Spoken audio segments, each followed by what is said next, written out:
In this video, I am going to show you the unboxing of Belkin Boost Charge dual wall chargers. The total watts of this travel adapter is 40. Each port has 20 watts. The price mentioned on the box is 2,999, but you can get it for approximately 1,600 or 1,700 online. I will give the links in the description box. If you want, please do check that. So without wasting any time, let's open the scene.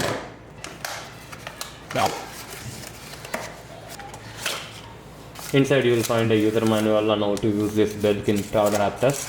Belkin travel adapter looks like this. Here are the two USB Type-C ports. Here you can see that, if you can see properly, 40 watts USB Type-C PD wall charger.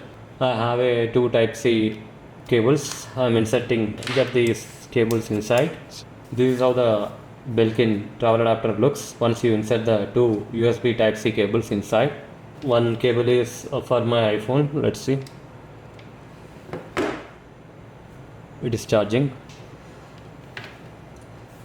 Both the ports on the Belkin travel adapter is working. So that's it, guys. It is a short unboxing video of Belkin 40 watts dual ports travel adapter. Hope you like this video. Please do subscribe to our channel. Thank you.